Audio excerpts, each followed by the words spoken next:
Hello everybody, this is Katie and joining you for a quick cocktail, except, no cocktail tonight, unfortunately. Been really busy and we had a late call, so, I just, be quite honest with you, let me just be honest, because I'm going to be truthful here. Last night I was appointed to be the executive director of the Lorain County Young Republicans, so I went out and celebrating, so I wasn't really feeling too hot, so alcohol, I was like, not today. I have seen rumors. I just want to address this very quickly, give it zero time, but I decided to do cocktails with Katie because it's just nice just to have a drink with somebody and go over something and talk about something or debate something and not be like, sloshed, whatever. But I've seen somebody disparage my name, and I just want to make it very clear to people I do not day drink, ever, like, ever. Well, not ever. If it's the summer and a Saturday, I'm having a cocktail on the beach, so, but besides that, I don't appreciate, someone calling me a drunk and a dingbat because they have differing opinions of me and they don't like the fact that I had some questions for him. So, and I still do, because I don't think anybody takes a minority share in a company not knowing full well what that company is. It's just hard to believe. So, speaking of people, I went to go read my friend Karen's proponent testimony for against SB 1, which is due with it, changing the infrastructure of whatever of the Department of Education and turning it to the Department of Education and Workforce. And I couldn't find her testimony. Maybe it was an oversight. Maybe, I know she sent it in over, I think 2 weeks ago. So if it didn't get in the second, I don't know why it's not in the third, but that's something for Karen to address and worry about. But I wanted to make sure you all could hear it or see it or read it. And we're going to post it on the meanstreetoh.com for all of you to view as well. But I just wanted to read it because I think it was very well written, and I think she deserves a little bit of, to have people hear how she feels about this. And, I hate when speech is censored, especially when that speech is being censored by a fellow Republican group or whatever, group, committee, anything. I don't like when speech is censored. I don't, just because you don't like it or it won't go for whatever your ends. So let's read this real quick. So, I'm Karen right now. No, I'm joking. I can't be Karen, but I could be, Anyways, Chairman Brenner, Vice Chair O'Brien, Ranking Member Ingram, and members of the Senate Education Committee, thank you for allowing me to provide opponent testimony on Senate Bill 1. I am a nurse, a mother, a grandmother, with experience of affording my children both private and public education. I ran for school board to put back the public, I ran for school board to put the public back in public education, within my community where it belongs. This framework is entirely upside down, if you ask me. I want to start by saying it only takes decreasing the student to ratio in public schools to improve the academic and workforce skills to better accountability and outcomes for kids' education and career readiness. I feel like I didn't do that sentence justice, so I'm just going to reread it. I want to start by saying it only takes decreasing the student-to-teacher ratio in public schools to improve the academic and workforce skills to better accountability and outcomes for kids' education and career readiness.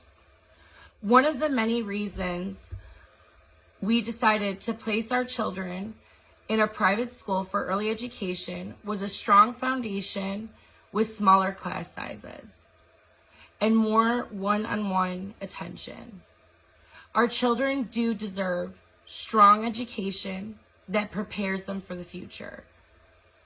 As Mr. Reineke stated in his sponsored testimony before you, Senator Reineke isn't providing an entirely accurate picture of the remediation rates among Ohioans, according to a 2021 Ohio Remediation Report. The remediation rate for students enrolling in math and English remediation class is 19.3%. What he didn't share is this is down from 23.8% in 2019, 26.8% in 2018, 27.6% in 2017, and 28.1% in 2016. Senator Reineke also stated, we must hold government accountable in that mission. So here goes. I would like to draw your attention to the policies closing schools amid the pandemic, despite data showing children were largely unaffected by COVID-19. I would like to draw your attention to HB 110, which brought in new learning models, which we knew were not the best practice for young learners, would create learning gaps, and ultimately it would lose the audience staring at a screen all day, contributing to absenteeism. I would like to draw your attention to safe return, emergency, pandemic, masking policies that delayed early learners' letter sound identification, created the highest suicide rate among 10 to 14-year-olds on record in Ohio since 2011, and contributed to negative behaviors and disciplinary issues in our educational system. I would like to draw your attention to the 18 months of lost learning for Ohio's children that it took the Ohio legislature to create and pass SB 22 to rein in our governor's emergency health powers. Some of the very individuals that worked on the steering committee, providing high-level oversight of the strategic plan development process for each child, our future, Ohio Strategic Plan 2019 to 2024, sit among you today. Will they too be subject to all these failures cited by the bill's sponsor of our educational system, since they developed it or oversaw it? I would like to draw your attention to the bright new leaders for Ohio schools, which has been authorized and funded by the Ohio General Assembly as an innovative public-private partnership that should be enabling extraordinary individuals from different walks of life to spend a year as a bright fellow and then immediately assume building leadership in a high-poverty public school in our state where we need the best and brightest leaders the most. Surely a program authorized and funded by the General Assembly as a solution to Ohio's barriers impacting disadvantaged and at-risk pupils wouldn't be satisfied with a 50% absenteeism rate among Ohio's African American students in these very disadvantaged districts with the bright leadership? I would like to point out in 1997 in DeRoff v. State, the Ohio Supreme Court declared the state school funding system unconstitutional.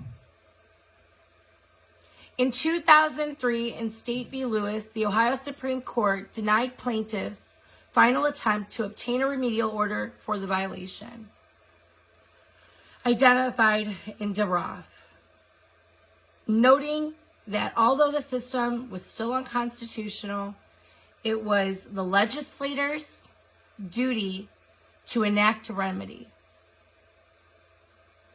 2003. The Ohio General Assembly has known about this problem of unconstitutional school funding, yet has been unable to come to a viable, has been unable to come to a viable solution in 26 years. If the Ohio legislature is pointing fingers at the State Board of Education, then should it not also not shoulder some of this responsibility itself for its failures on educational issues? Adopting and accepting failed policy that has contributed to Ohio's educational crisis? In conclusion, we can agree that much needed changes are necessary at the State Board of Education. We fundamentally disagree with how to arrive at those changes. When I asked my district to be part of a stakeholder committee that reviewed curriculum, providing feedback, I was simply told I could not censor the curriculum. That my district superintendent alone was tasked with this monumental task for all 1,000 students from grades K through 12. I see no parent-led steering committees, nor any parents listed on any of the school district educational service centers or state guidance documents. Parents are the one responsible for their whole child and accountable for their future. The school district does not get my whole child.